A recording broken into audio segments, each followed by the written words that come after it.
everybody. I'm Sean. Kelly. And we are excited about today's report. We're doing something completely different. What is our hook today? Today is Pick Your Poison. Yes. But it's not 5 o'clock yet, so we don't get the martinis. Not the good kind of poison. Not that kind. Today we're going to talk about what we are commonly hearing from everybody, which is, should I buy now or should I buy when interest rates come down? And we're going to dive deep and show you the scenarios. Figure it out for yourself. Okay, first thing I have to do, disclaimer. We are not financial advisors. So we are laying out scenarios here based on statistics that we have pulled from the multiple listing service. We're making some assumptions and we will make clear what those assumptions are as we go through this process. But we're going to lay out two scenarios and you get to decide for yourself which one is best for you. Yep, our qualifications are, we are licensed real estate salespeople in Florida, Virginia, Maryland, DC, and I'm a licensed lender. Yes. Loan officer, not lender. All right, you ready to get into this? Let's do it. I'm excited. Okay, here we go. All right, so this is a case study. And what are the assumptions we're making for this case study? Assumptions are we're at $500,000 sales price currently, and you're going to be putting 20% down on that house. Okay.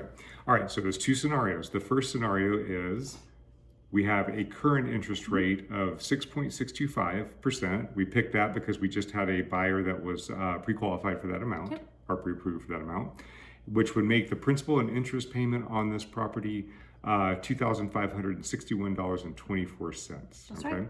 Now, what's our future assumption going to be, Miss Kitty?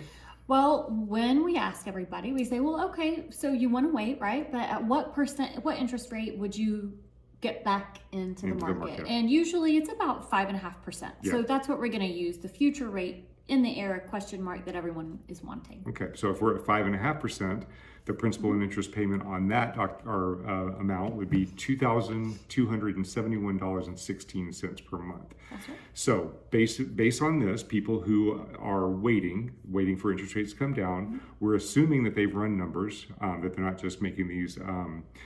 So there's a saying that we heard recently that I really liked, and it said basically in the absence of data, people make emotional decisions, and if there's media, they make bad emotional decisions. Because the media, why? They tend to propagate fear. It's fear. Okay, right. so we're looking at and we're assuming that when you make a decision to wait for interest rates, you're doing so because you want to save because the actual cost of what that would cost you. So if you ran these numbers and you knew these interest rates, then you would know that you're going to save approximately $290.08 per month, assuming it's the just same. under $3,500 for the year. 39, Right. something like that. We got 35. that number. Is it under 35? Under 35. Yeah, 35. You're right. I thought it was 39. Good job. Okay. All right. So that's our future rate. So here's the key. We're going to run through these scenarios. First question is, how long is it going to take for the interest rates to come down to 5.5%?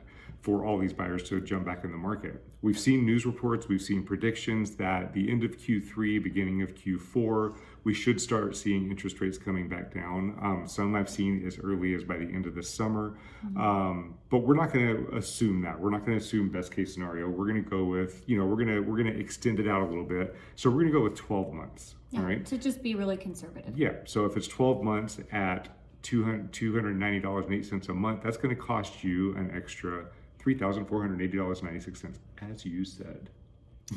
Yes. So that's what's going to cost you per year if you went ahead and bought the house now at $500,000 at the higher interest rate, assuming that when they came down to 5.5%, you would refinance. So you would pay an extra, basically $3,500. Okay? Okay. Agreed? All right. So now let's move into the future. Let's see what it looks like when we decide that it's 12 months down the road and we're going to buy that house because now we have a 5.5% interest rate. Yay, I'm so glad I waited because now the interest rates are 5.5%. So let's see what that future looks like. Okay. So same $500,000 home. Okay. Right. Same home. Same home, yes. Good point. All right, so first question is, what happens to real estate in general over time? Does it go up or go down? It appreciates. Yeah. The average over the last 30 years has been 3 to 5% And this appreciation. is nationwide, right? Nationwide, yeah. Our area, it's higher because we have a bubble. We're a protective bubble. Yeah. In fact, you ran some MLS numbers on this. I did.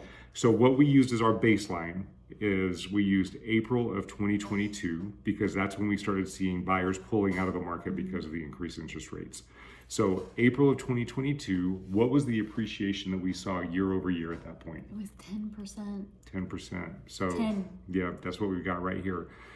So we're not going to use 10%. We're trying to be conservative. Right. I mean, that was a crazy time. Because that takes that house and makes it now $550,000 for the same house. Yeah, we're not going to do that. We're not going to do that. So we're going to go with 2.5%. So that makes the new value of this property $512,500. Okay, I want you to notice something. We've already lost a little over $8,000, I mean, almost $9,000. By trying to save $34.80, we've missed out on $12,500 appreciation. Right. Okay. Here's the next factor. What's going to happen when interest rates go down and all of these buyers that are sitting on the sidelines, are we going to have an increase in demand or a decrease in demand? Yeah. If you're one of these buyers sitting on the sideline and waiting for this, you're not alone. A lot of them are doing this, and they are all going to flood the market right along with you when you do. Yep. So when we flood the market, we are going to have increased demand, which means bidding above ask. Right. So again, we used April 2022 as our baseline. Kelly ran some research on the multiple listing service, and what did you find that people were paying above ask at that point on average? The sales prices were about 5% Above ask. above the asking price. Now here's something key to consider in April. Let's say you had a $500,000 property and that was your comp. In April of 2022, it was very common to take that $500,000 property and price it at $525 because you knew that demand was there. Yeah. So they would automatically increase that price by about 5%, and then people were still paying 5% above that. So it was actually a 10% increase. Yeah. We're not going to use 10%. We're going to use 2.5%. 2.5%. Because we're being conservative. Yeah. So that takes our new value from the $512,500 property to $525,312. Okay. Right. These are very conservative numbers. Like, So kind of too good to be true conservative Yes. numbers. if you're thinking in the back of your mind, which is another objection that we're hearing from a lot of buyers that are sitting on the sidelines, that they're saying that with the looming recession, we're waiting for prices to drop. There's a crash coming. There is no evidence of a crash coming. I did an extensive video on this, so if you're watching this on YouTube, please look in the comments. I will link that video to it. Even in recessions, prices do not drop on per history, except for 2008, in which the housing market is what caused that recession. Right. So just watch that video, and you decide for yourself what's going to happen in a recession. But you need to look at history. We can't predict the future. Nobody can. Even the media cannot predict the future. So Even the media. Even the media. They try all the time. So we have to look at history to determine what's going to happen in the future. So watch that video and see what you think is going to happen, even if there is a recession.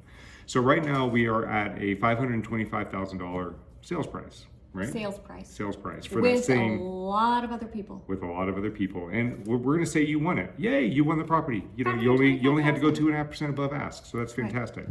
So you got your 5.5% interest rate. So your payment is $2,386.13. That's your principal and interest payment, which is an actual savings of $175.11 per month by waiting. Over getting it for today at the 6.5%. Exactly. So that's where we're connecting those numbers. So it's not the $290 that you're thinking you're going to save because of waiting and facing appreciation and facing increased demand. You're saving $175.11. It's still a savings. It's still a per savings. month. Yeah. So you might be great about that, and that's fantastic. Okay. So now let's look at what would have happened if you would have gone ahead and bought now in the same future. Okay. Yes, and again, please, don't let us have lost you at this point. This is big. I love what you're saying because of the thing that you can do in only 6 months. Oh, this is true. Okay, yeah. So the goal is if you bought the house today at 6.625%, you did that with the intention of refinancing as soon as prices went down. You can do that in 6 months. And as soon as 6 months, which changes these numbers, okay? But let's say that you buy the house at $500,000, okay? We're 12 months into the future. The new value of the house is $525,312. And what did you pay for it? Paid $500,000. $500,000. So what's that increase in equity? $25,312, baby. That's right. In your pocket. In your pocket instead of out of your pocket when you buy the house in a year. Yeah. Okay. Next, we're going to refinance. Woohoo! 5.5%. What's our payment going to be?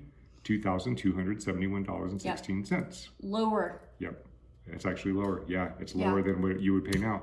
So lifetime savings if you bought now versus if you buy in a year using the lower interest rate, $2,316.86.13 payment is right here versus your $2,271.16 payment here. So you're actually saving by buying now and then refinancing in the future, assuming that rates come down, assuming you can refinance, is $114.97 per month. Right. All right. Plus, you have an extra $25,000 in equity in the property. Love that equity. Love that equity. Over the lifetime of a loan, what does this add up to over 30 years? $41,389.20. I like looking at our personal residence as a piggy bank I get to live in. Yes, absolutely. And decorate. Yep. So how do you make that piggy bank bigger? So that's what you have to decide. You go through these numbers, you look at our scenario. Again, these are conservative numbers. Yeah. These numbers could be very much higher. They could also go down, if we have some, unprecedented market drop. Right. Because we get another COVID. Anyway. Okay, so see what you think about these numbers. Let us know if you have any questions. We're happy to walk through your personal scenario with you at your price points to see what these numbers actually look like. And you have anything to add? No. I know, that's weird, right? Yeah, I think it's because we were so efficient. We got everything out. Great. Yeah. Are you good? Yeah, Is this clear for you? It's beautiful. Okay. Awesome. It's very clear. All right. So I just don't know why anybody wouldn't do this. that's a really good point. It makes me. The only thing that I can see is if you were looking at a $600,000 house, and then now you can't afford that $600,000 because of the increased payments, so now you're looking at $500,000, and you can't find something you want. So you're hoping that in the future you'll be able to get that $600,000 house again. But unfortunately, if that amount makes that much of a difference, trust us. Even now, with the interest rates being higher, which they aren't in the teens, like they could be and have been before. People are still having to bid above ask. There's still multiple offer situations. Like we did have a 15.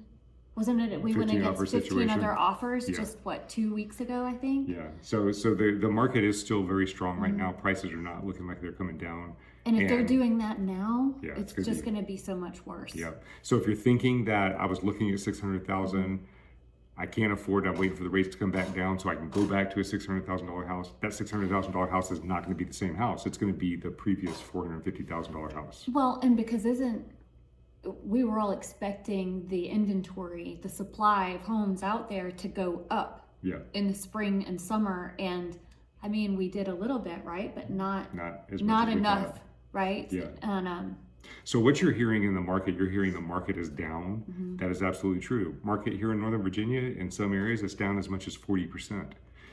All that means is the number of transactions. We are actually at a number of transactions that's only a slight bit higher than what it was in 2008 during the market crash. But prices are not down. Numbers are down simply because there's no inventory to buy. There are buyers out there, they're waiting for the inventory. And I'd really love to do a report like this to answer why. Yes. Why is it like this? Why am I hearing this? Why am I hearing that? Tell us what your whys are, because we're going to answer them. Let us know. Put comments in the if you're on YouTube, put comments in the comment section. Is that what they are? I don't know what it is. See you on next week's video. And call us. Let's go house shopping now. Yes.